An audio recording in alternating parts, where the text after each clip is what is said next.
Mr. Marston. How are you, sir? I'm all right. I met up with your friend Seth. Oh, Seth of the Dead. Yes, interesting fellow. You don't meet many men these days with the moral fortitude to cut straight to the chase like that, do you? Thankfully not, Mr. West Dickens. Yes, contemporary society is remarkably harsh on professional exhumers. But did you know that in ancient Egypt, it was an art form valued more highly than literature? I believe Seth comes from that school of thought. How very interesting. Look, you thought any more about our plan? Ah, your plan, dear boy, your plan. I am merely the help, not mercifully the arbiter of wisdom. What you are, dear boy, is the man whose life I've saved twice now. A man who sells lies and deceit to unwitting people. A man who, if he doesn't help me, I won't think twice about putting a bullet through his skull and feeding to the vultures myself. You see, Mr. Marston, you have the exterior of a violent man, but the soul of an angel, and that is what I think I cherish most about you. That's what I thought. But before we can attend to your particular problems, we need some extra lubricant to oil the machinery of business. And this being America, that lubricant with which we concern ourselves is money. Money? What are you talking about? Oh, we need weapons. Armor plate for the wagon, extra hands, and I need some danger money. So, let's sell some more of these cures. Sell cures? Around here? Do you want to see me lynched? Oh, no, the sport of kings. Racing, my friend, the sport of kings. A noble activity without reproach. Exactly the kind of activity where a lying, cheating degenerate like myself can prosper. Come, let's finish the loading and we'll discuss it as we drive.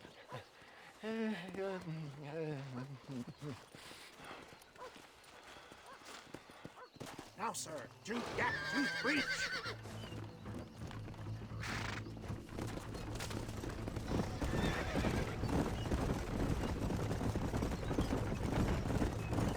Seth is an interesting fellow, is he not? I wouldn't say interesting, more deeply disturbed. I can see why you two get along. I see the good in everybody, John. It's a flaw of mine. I have a soft spot for life's flotsam and jetsam. The connection with him more like, you and Seth have a lot in common. You both rob people for one. Mind you, at least he waits until they're dead. Oh, my dear boy, nobody is more critical of drinkers than a drunk who's mended his ways. What are you talking about? Come on now, John. I've heard about you. You spent your life robbing people. It's a little inappropriate to be taking the moral high ground now. I had the courtesy to put a gun in their face. Whatever helps you sleep easily at night. We stole from those who had too much. We tried to give to those who had too little. A Robin Hood with spurs. Oh, romantic. You expect me to believe that poppycock? Maybe I'll have the good fortune to be able to leave my nefarious life behind one day and work on the government's dime. Don't talk about things you don't understand. Dear, oh dear, simmer down, my boy. You need to start appreciating your friends more. Folks around here don't see you as any different from Bill Williamson. I didn't think I'd have to huckster snake oil and dig up the dead, that's all. Take it from me, John. Collaboration is the key to success. I can help you. Seth can help you. It's business. Nothing more, nothing less. There's no need to make it quite so personal. Suits me.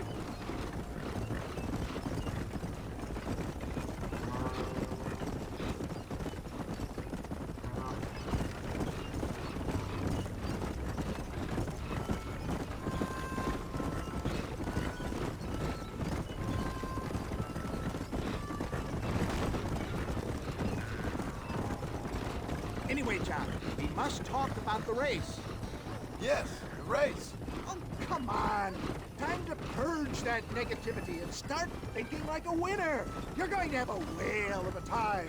They've been holding these chariot races in New Austin for as long as I can remember. And we need the money. Why aren't you racing then? Me? Oh no, not my thing at all. You have already proved yourself more than adept at the reins, my dear boy, and under some stress. These races are Byzantine in their ferocity, and the terrain is treacherous. People will do just about anything to win. Men die. It's a marvelous spectator sport. Sounds like fun. And you are my wild card, John. They won't be expecting you. So what's your role in all this? Think of me as your spiritual guide. Do I have to? You are a free man, of course, but I strongly recommend it. Imagine just today, you are not an aging bounty hunter, and I am not an avant-garde business pioneer. No, sir.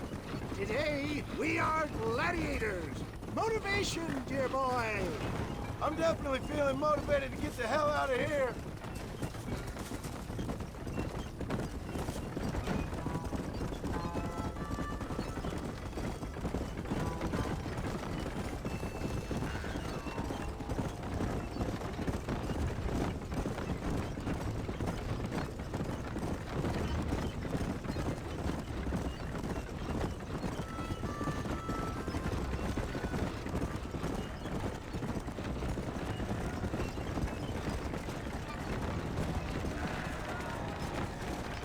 Here we are, John. Gap Tooth Reach.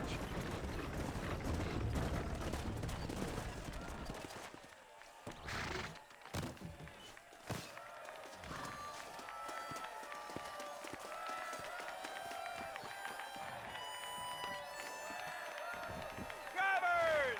Y'all know the rules, but for you newcomers, this here's a fair race.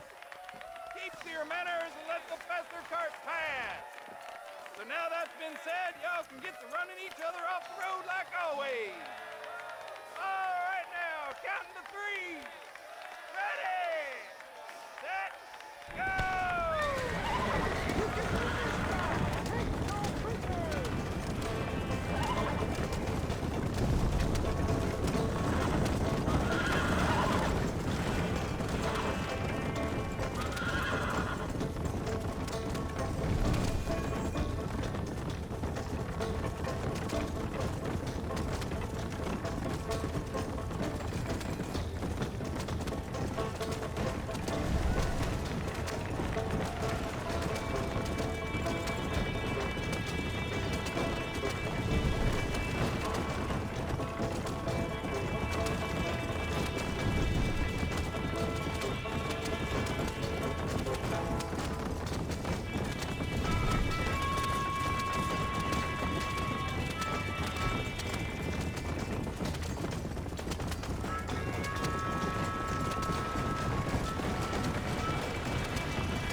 mister.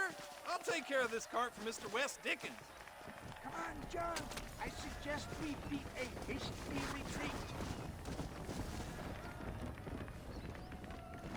Right, best remove ourselves from the stage before somebody decides they want their money back. Fine by me. Wasn't that fantastic? The cheers of the crowd, the thunder of the wheels. The falling rocks, the homicidal maniacs. Oh, come on, John. Even a cold-hearted misanthrope like you must have found that just the tiniest bit exhilarating. Not the friendliest bunch, are they?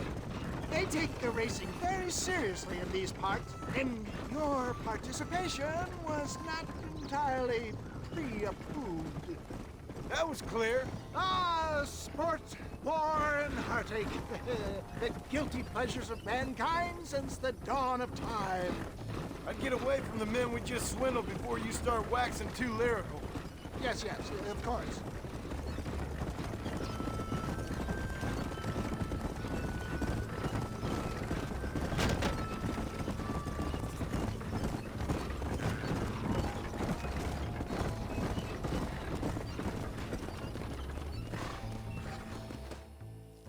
Well done, sir. Well done. Having you as a ringer has netted us a fine profit.